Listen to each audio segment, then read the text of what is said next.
Kier Starmer and his Labour government have been assisting jihadis to get into the United Kingdom. Now, I know what you're thinking.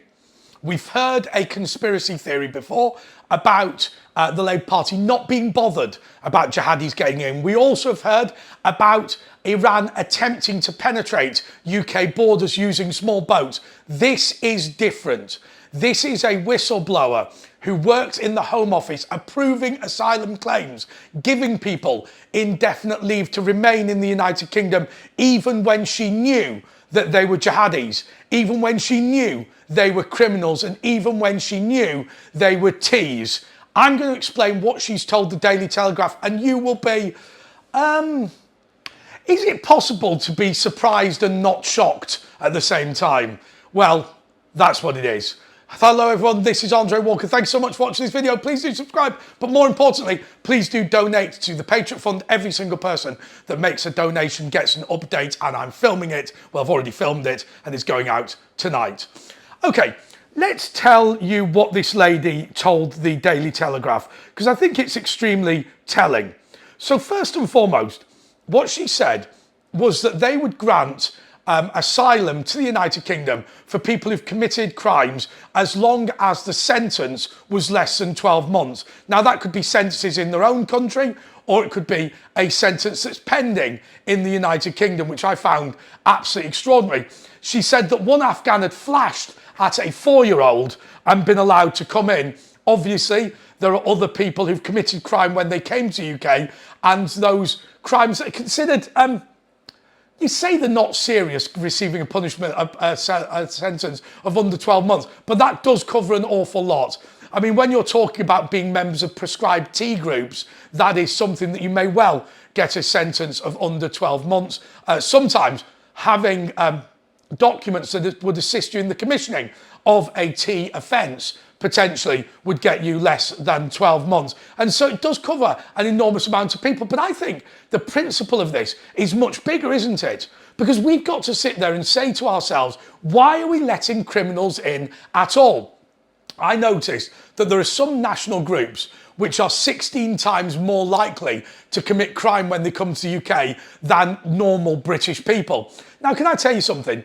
The top of the list, actually, funnily enough, was Congolese. I'm not saying that people in the Congo are more likely to be criminals than anybody else. That is garbage. Even countries where it's quite a traumatized state, that's, you know, it's only slightly true. They're not 16 times more likely. I will tell you what happens.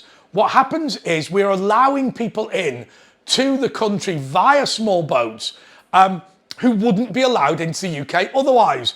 And who are those people? People with no skills, no money, and criminal records. So, of course, our system of immigration encourages people who will be criminals. It's not true to say that Pakistan is full of grooming gangs, but if you pick the sort of people from Pakistan that we're picking, then, of course, you will see an uptick in those sorts of offences. And so we really have to separate out. We have to say, look, not all Afghans are dodgy. It's just the ones that we're taking in that are dodgy. Oh, and by the way, many of them on the Afghan resettlement scheme have been accused of crime, and they themselves are allowed to get asylum. Remember that fake leak of all of those details, and each and every Afghan was able to bring a family. We don't know whether the Afghan who brought the most people brought 125 or 25 people. There were various reports, and it got a little bit confused because of the level of secrecy around it. But even 25 is an enormous number. Let me tell you something else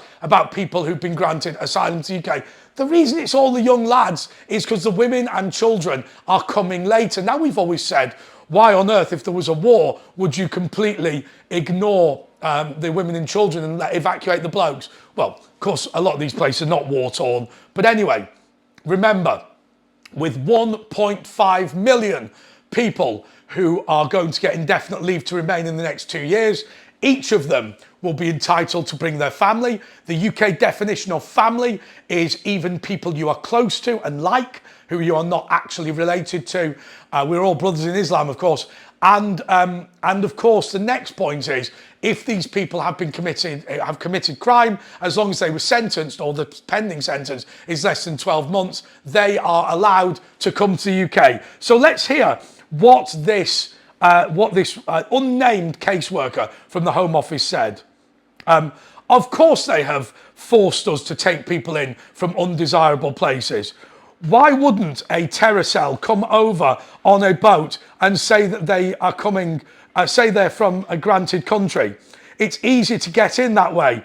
Terrifying, really. It's unsustainable. It's dangerous. It's got to stop before more people are injured or killed. The caseworker said that she was under pressure to approve claims from high grant rate countries. So effectively, what you do is you say you're from a country that grants a lot of asylum requests, say Afghanistan, and then you can get in basically if you just say you're from that country, even if you're not. And that is how we are bringing people into the country. Now, look, there's been the big argument, has there not, been with Poland. Poland says, and I understand why they say this, but I don't particularly like it. They say not every Muslim is a terrorist, but every Muslim terrorist is a Muslim. And if you have no immigration from the Islamic world, you have no Islamic terrorism. I think that's slightly unfair. I would like to see us do our duty to the world. And I think those people who were genuine Afghan interpreters were right to come over, and members of the Afghan army, indeed, those ones that bothered fighting, weren't many of those, to be fair. But I do take that point. And I always say that what we've done is we've moved the border. We've changed the law now. It is now a criminal offence to trespass in royal palaces, where it used to be just a civil offence. And of course, what they've done is the border used to be in Dover. Now, of course, it's in Windsor, it's in Westminster, it's in Holyrood. It's the border surrounds the people that wish to be protected, whilst you are not protected. Can you imagine flying to the United States of America and at JFK Airport they say, everyone come in. What we'll do is we'll write you in 3 months if we think you shouldn't have been allowed through. Nobody would do that. But amazingly, even if an Afghan has exposed himself to a 4-year-old, he's allowed in the country. And this is in addition to the right to family life. This is in addition to the modern slavery rules. This is in addition to the Albanian man who couldn't be deported because his son didn't like the quality of chicken nuggets in Albania. And what that talks to is a system where the Home Office is under pressure to approve everyone. Just get them all in. 81% are approved. And that is where we're going to see this Christmas all of these attacks on Britain. We have seen now that jihadis are coming over. We've seen now that they're setting up terror cells in the UK. And we know now that, what do they say every time? They always say, it was done by a British man of Pakistani descent. What they actually mean is somebody born in Pakistan brought over to Britain. We now have a major issue, and I believe that we are on the slide towards civil war. It's amazing, actually. I've got some neighbours who are Latvian, and they said that they didn't want to bring up their children in a non-Christian country. So they're leaving and going back to Latvia. That is what is happening with the Poles as well. Britain is being taken over by people with no skills, no money, and massive criminal records. That is a shock and it's a disgrace. But I'll tell you what, it is absolutely not a surprise. Please do donate to the Patriot Fund. I've already filmed the video update. And until next time, goodbye.